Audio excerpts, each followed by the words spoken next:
All right, welcome back to Problem Solver Politics. I am your host, Cardin Ellis, with Cody the Oracle. Hey, everybody. And today we're going to be talking about Bernie Sanders pulling a Donald Trump 2016 here in election season 2020. But unlike Donald Trump in 2016 doing it over the RNC, it looks like the DNC is trying to not let him. So the big question is, the fact is Bernie Sanders is statistically the front runner, the one that most people are voting for, and the person that is getting a plurality and not a majority. Just like Donald Trump in 2016 was getting a bunch of pluralities but not majorities, Bernie Sanders is steamrolling over all the other candidates with pluralities, not majorities. But the difference is Donald Trump could do it according to RNC rules, but the DNC rules and these super delegates allow for all kinds of other shenanigans, and those shenanigans have not been fixed, gone away, and are actually not required to be fulfilled according to a Supreme Court ruling over the DNC. So we're going to kind of try and figure out if Bernie Sanders actually truly does have a path indeed to victory. Cody, tell us what's going on. I guess we'll start off here. So this is an article you pointed out today. I thought it was a pretty funny article. There's a lot of great kind of parallels in here. So anyway, it's from New York Times, and it says, the 2020 Democratic primary is giving some Republicans deja vu. A large, diffuse, and unyielding. By the way, can we just give props to whoever wrote this, because trying to get the E with an accent over it and then the A with the accent backwards while typing is pretty tough. It's like control symbol. Like there's about 8 keystrokes are required to do that. So I give credit to the typist. For those of us that know how to type in other languages. No offense, man. There's like 50,000 easier ways of doing it than that, and they probably do that. But anyway, I want to get into this because they talk about a few things here that are pretty funny, because they bring up something that is true. We noticed, if you look at the Nevada results, that's a really good way of looking at it. Bernie Sanders got roughly the same votes in Nevada. I mean, obviously not the same one for one, but he got like 47% of the total state delegates in Nevada in 2016. Did it again in 2020. The only difference was Hillary Clinton was running in 2016. In 2020, we have Joe Biden, Pete Buttigieg, Amy Klobuchar, Elizabeth Warren, they just took all the votes away. So what's funny is a lot of people, and there's some great stories in here. One of my favorites, I want to get down to it, where they get to the point where, but this is, first of all, I want to read this quote. This is a great quote from a Rick Tyler. He's a former senior strategist for Mr. Cruz, but he says, I don't care. Pick any of them. Biden, Klobuchar, Buttigieg, or even Warren. Consolidate the vote and you'll beat Bernie 60-40. Yeah. But they're not going to do it because the parties are so pathetic and inept and weak. We say we love primaries because they're inclusive. Well, this is what happens. Clearly the wounds from 2016 hasn't healed for some of the people in the Cruz and I would imagine Rubio camps, but they go on and they talk about how that was a problem where multiple times they kind of came to each other back in 2016, and there's the idea of like Ted Cruz wanted Rubio to drop out, Rubio wants Cruz to drop out. They both knew if they did, they could probably beat Trump together. But neither one of them had the pride to do it. Trump out. Yeah. I said this on my radio just program. Just 1 second with this. They go, as Mr. Trump continued to plow through states, Mr. Cruz, Mr. Kasich, Mr. Bush, and Mr. Rubio all scrapped for seconds, thirds, and fourths, splitting up the more traditional Republican vote and aiding Mr. Trump in his rise. Sorry, that was...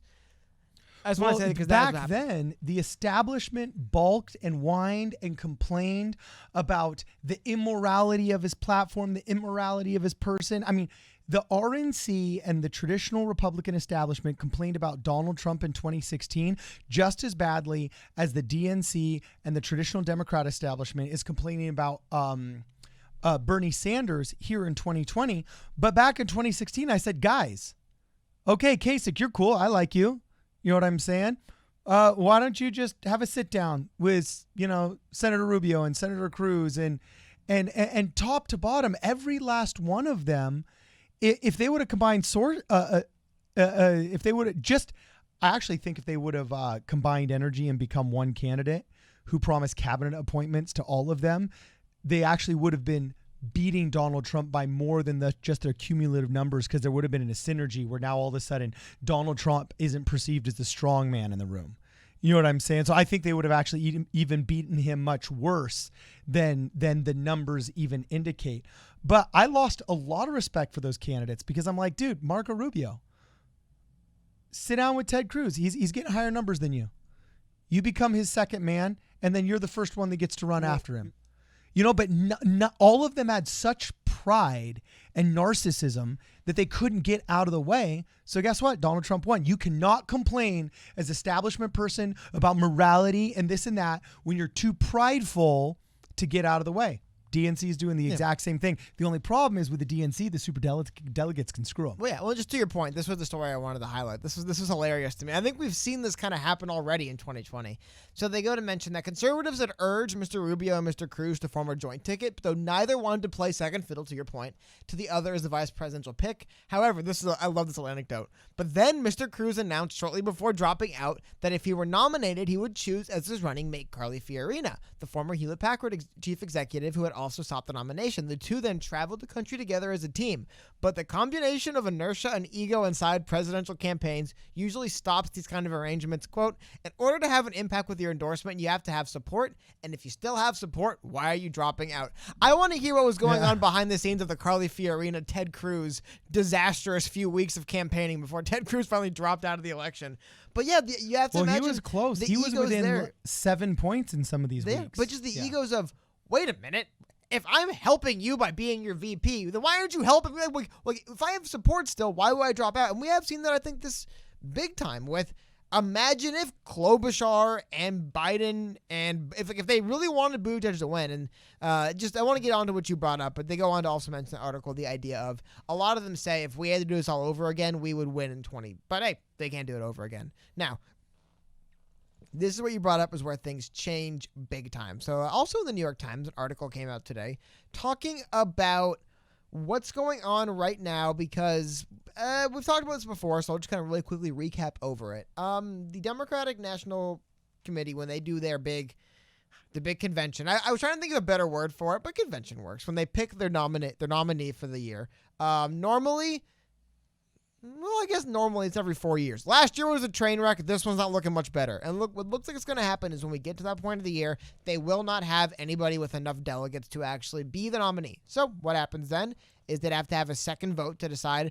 almost similar to the caucus breakdown, where after that first alignment, they have to have a second vote to figure out, okay, who actually we're putting our support behind to win. Now, the Democrats have superdelegates. Now, so do the Republicans, but it works differently. So Donald Trump, when he just won his 30 and 40% in all these states, he was able to walk in. But with Bernie Sanders, they are already openly discussing, okay, how are we going to use superdelegates to flip this? Now, this is truly awful, though. So the article came out where I think New York Times spoke with, I forgot how many, but several dozen delegates and asked them if they would support Bernie Sanders if he won the plurality, or would they insist on a majority. But listen to some of the names that got floated around instead. Some of the stuff is ridiculous. So according to a person familiar with the private conversation, Mr. Schumer told people he had so far stayed out of the primary because many members of his caucus were running. He argued there was one school of thought that he needed to win the base and one that he needed to bring new voters in, which is what's going on in the party, and said that he did not know yet which candidates would be able to accomplish those goals. However, people are floating some names. A number of superdelegates dream of a savior candidate who is not now in the race. Savior candidate. Perhaps, I'm assuming Sherrod Brown is the Mr. Brown they're referring to. Yeah. Or maybe someone who already dropped out of the race, like Senator Kamala Harris of California. It gets even better. Don Bayer of Virginia, cast an even wider net, suggesting senators from Virginia and Delaware, along with Mrs. Pelosi. At some point, you can imagine saying, let's go get Mark Warner, Chris Coons, and Nancy Pelosi. Could you imagine running Nancy Pelosi as president? And sorry, not even only running her in the primary, just giving her the superdelegate count and having her walk in. It's like, could you imagine if they did that? Dude. Could I imagine it? The film producer side of me can imagine it, bro. Dude, how is Nancy Pelosi more popular than anyone running? But here's what's funny, too. I have it on the screen. They tried in 2016, the Republicans. They tried with McMullen, remember? They wanted to get rid of Trump. So listen to this. This is an article from PBS that was interesting from 2016. Okay. It says, does the Republican Party have superdelegates? Basically, they do, but they make up a much smaller percentage. It's much harder for them to tip the election either way. And by and large, they aren't autonomous. They pretty much have to vote in line with culturally, the expectation is that you'll vote with the voice of your people. I mean, once again, this is just my anecdotal lived experience, whatever you want to call it, of having been in Republican politics in California. That pretty much everybody knows who everybody's voting for, and if you're too far out of line of what the general heartbeat of your people is, then you'll kind of be rejected. And it's also a little bit of an honorary position. Like a lot of these delegate positions are kind of like, we tip your hat to service to the party. You've been working hard. Here's a title. You still kind of have to do what you tell it, what the people say, but you get super in front of your name. You know what I'm saying?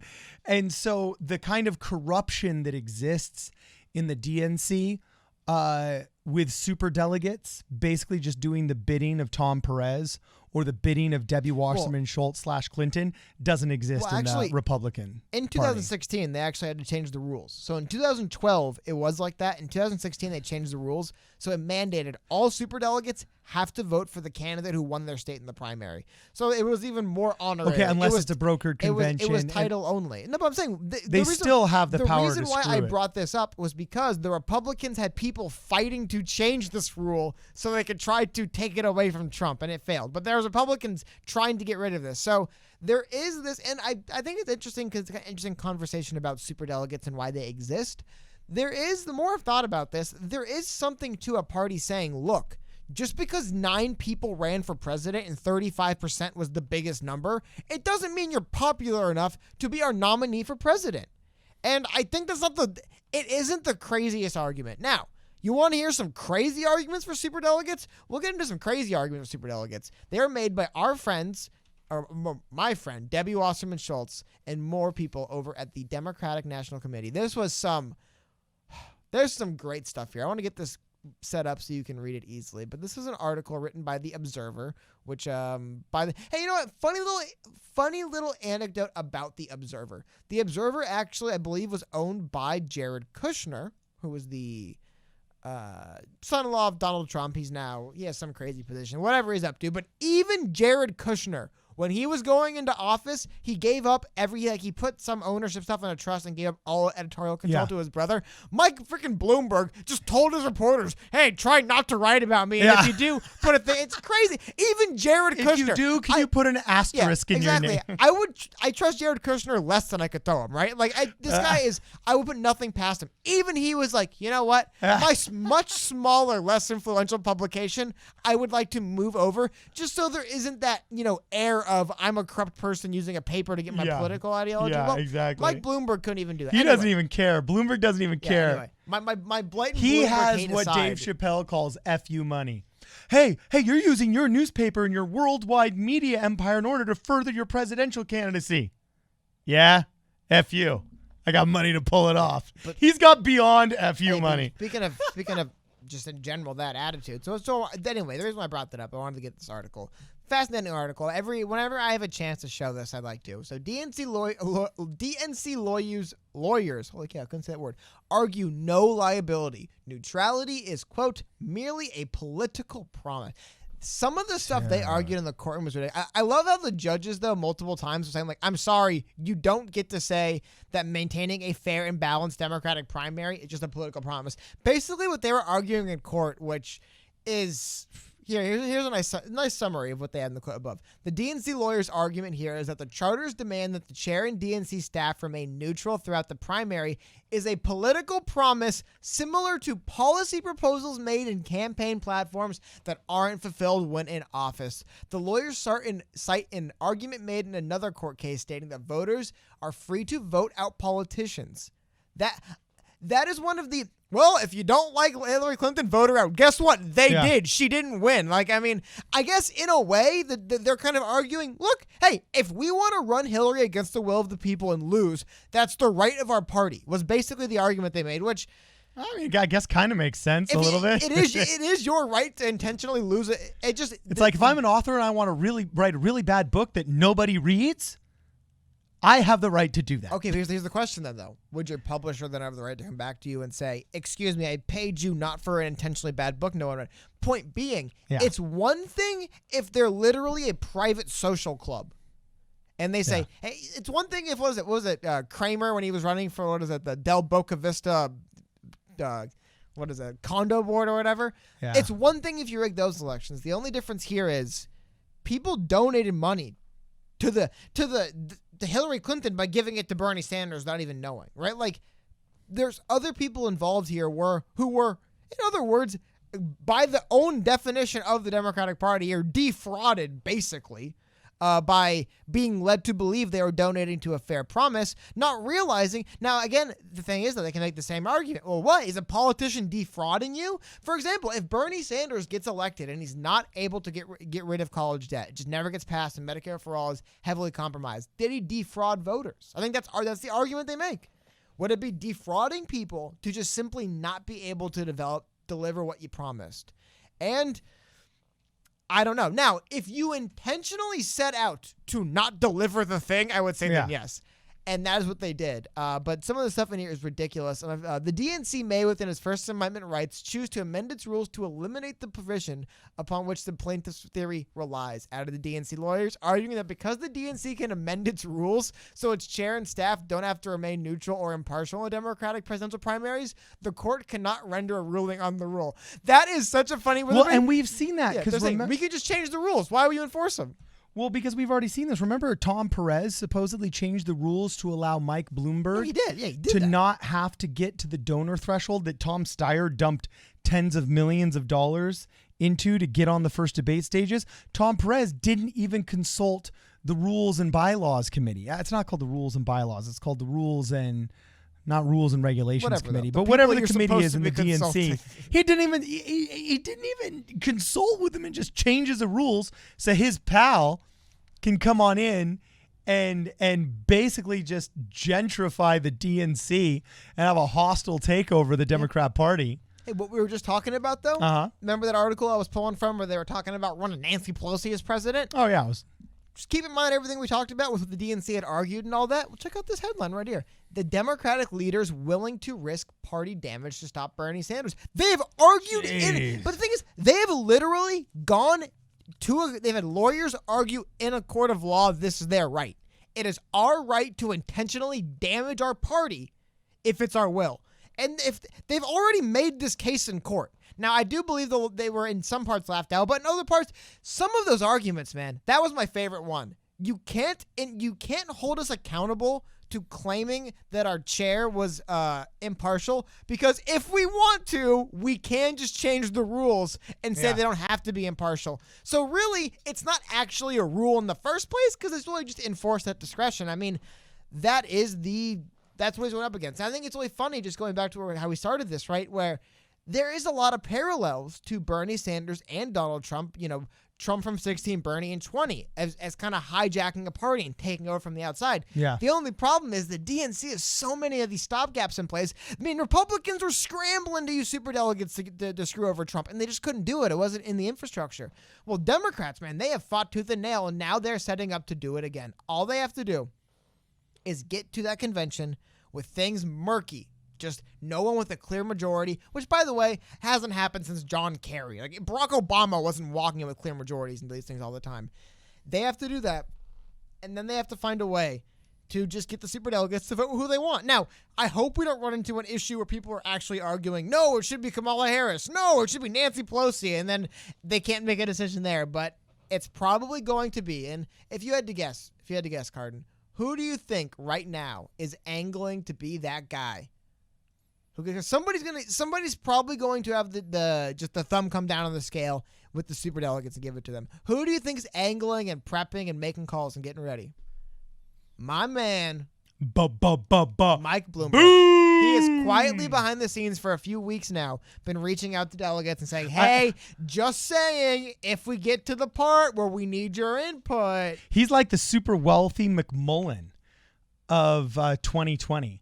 You don't remember it, but there was actually he denied being Mitt Romney anti-Trumper, but the state of Utah put up a McMullen that was an ex-CIA operative who actually seemed like a pretty cool guy and was, ironically enough, a cousin of a friend of mine as well, and they were this close, according to some polls, to getting a brokered convention in which I believe Paul Ryan was the one that was going to have to choose who. Isn't who that a the crazy defeatist mentality? How do we find a way to screw over the winner and win? It's like, so you're focusing on losing. It's just like, what? And speaking of, that's basically Bloomberg's plot here. Bloomberg's going around and telling people, hey, I'm all in on the second ballot. Are you all in with me? It's like, listen to this quote. There's a whole operation going on, which is genius, said one of the strategists, and it's going to help them win on the second ballot. They're telling them that's their strategy. It's a presumptuous play for a candidate who hasn't yet won a delegate or even appeared on a ballot. Yeah, true, right? But yeah, same thing. You notice they're getting ready, man. They're already focusing. What do we do when we get to that second ballot? How do we win it? That's already the talk from Bloomberg and his staff. Yeah. So basically, in 2016, the hope was to get a brokered convention in which then all of a sudden the party bosses, through a process of delegates, redelegating, revoting, and basically just this horse trading nonsense, that the anti-Trumpism would give a chance for them to choose the better candidate, McMullen, right? And that was this brief hope that lasted like 6 weeks until I think they sent in Mike Pence to Utah to convince the conservatives that, hey, no, Trump isn't just a wolf in sheep's clothing. And Pence's plea to the conservatives in Utah worked. So the McMullen thing just never went anywhere. But it was this kind of funny 6 weeks where for the first time people even were uttering the words brokered convention.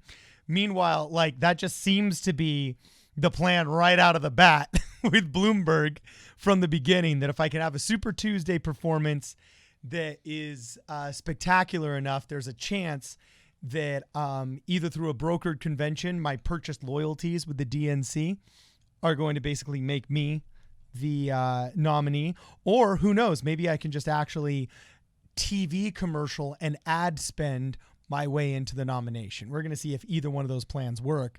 But you're right. It's this weird fantasy that seems to never play out.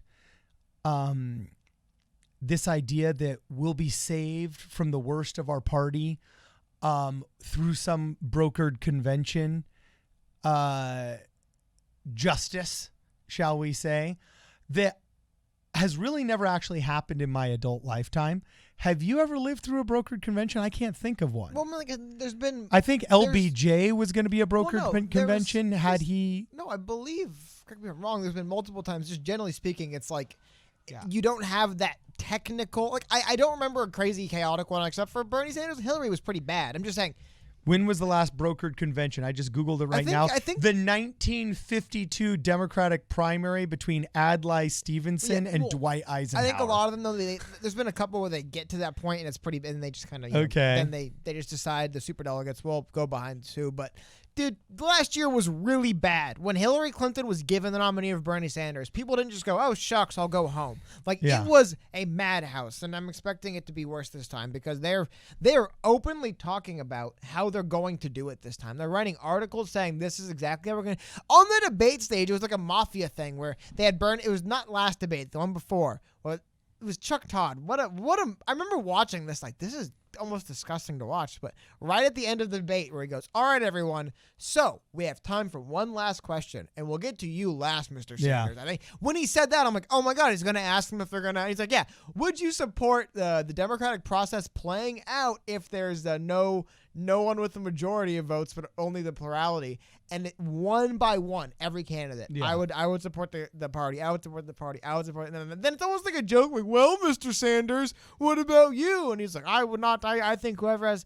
But it's like they really did just kind of tell him, look, man, we're going to do it to you. If you do not make, if we just get to the convention and we stop you enough, it's going to happen.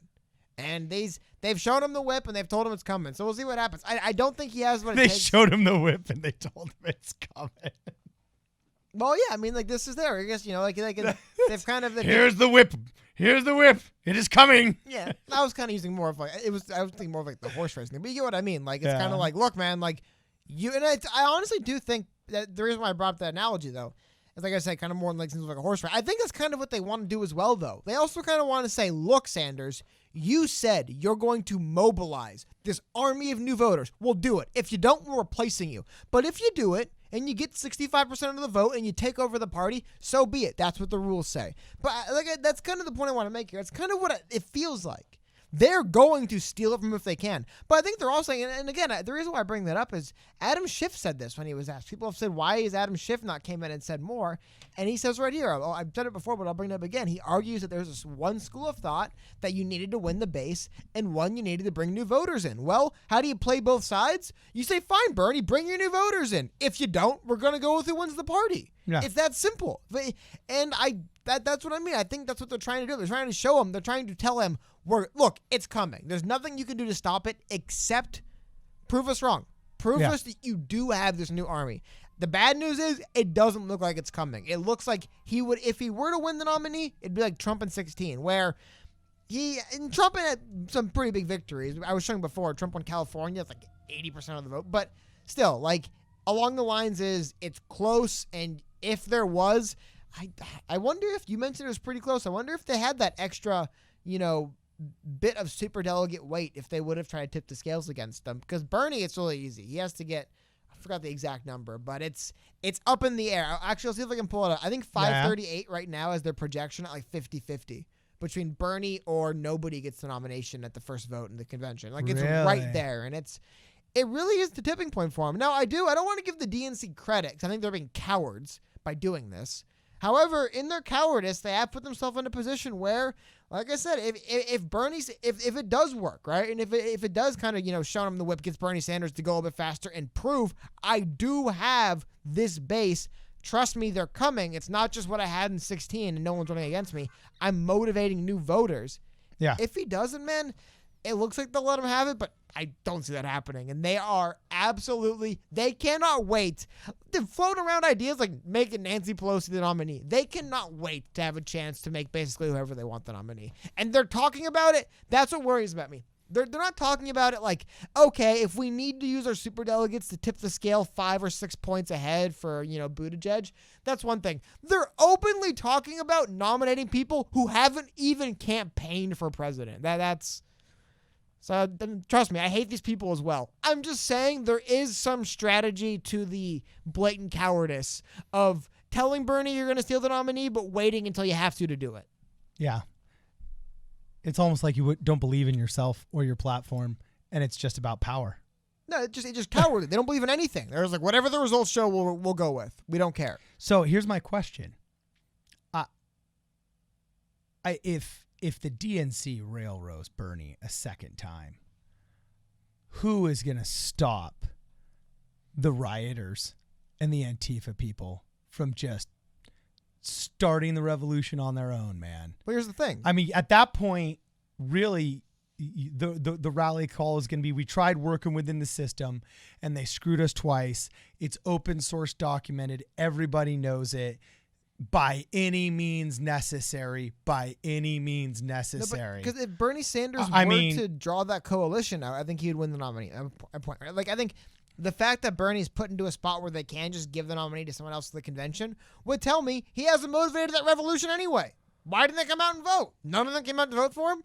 He couldn't win the primary. That's what I mean. Like, I don't think there's that many people that would come out and riot. So you don't think there would be political violence if he was screwed out of nomination a second time? Things would be burning. There would be a mess at the convention, yes. But not like across the country, no.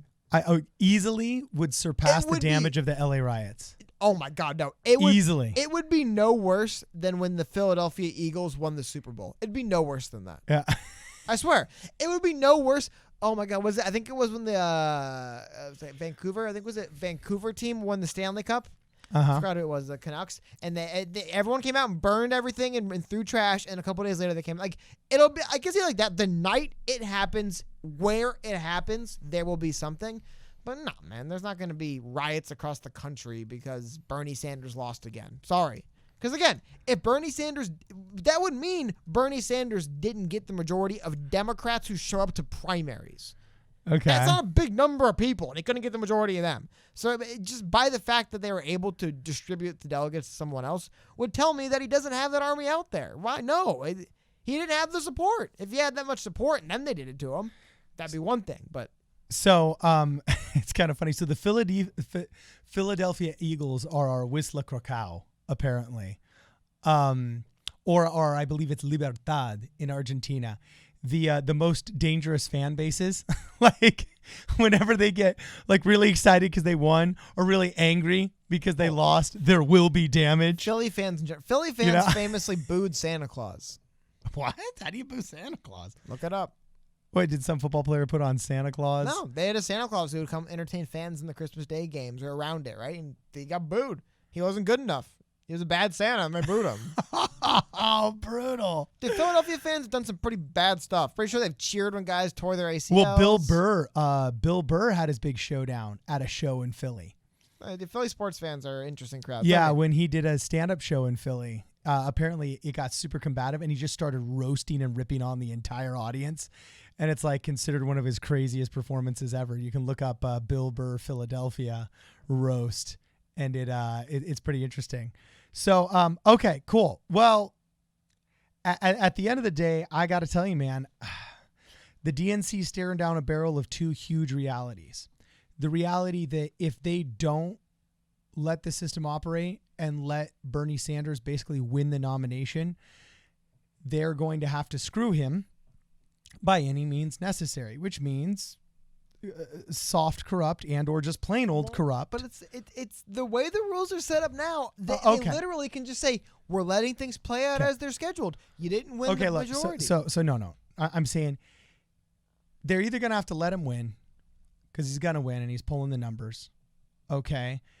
And then have just a permanent rift in the party between progressives and Democrats and have a nominee that has only 40% of the support at best and then gets absolutely 110% trounced in the general election. So they either take the high road and get trounced, or they take the low road, do what the DNC does. Players going to play, haters going to hate, DNC going to cheat. Okay. And they use their super delegates or they use their backdoor deals with Mike Bloomberg or they do whatever. And then they get a candidate that may not get beaten so bad. And then there's an even deeper insane rift between the progressives and the standard Democrat Party. And I got to tell you, I don't know. The Democrat Party is not going to go away. It's not going to be the end of the Democrat Party. Anybody that tells you that is lying, because who are all the Republican haters going to vote for? Like, I mean, let's get real. So, but at the same time, I could see it severely weakening them for a solid 2 or 3 election cycles, long enough that Donald Trump could win his second term easily. And we might have the very rare same party president like George H.W. Bush was. After 2 successful terms of Ronald Reagan, America voted, instead of switching parties and voting back for Democrat, which is usually what happens. Usually a Democrat replaces a Republican replaces the Democrat. And it's kind of like this tennis game that we play between the two parties in modern politics. We might see such a severely damaged Democrat Party that we get 3 terms of Republicans.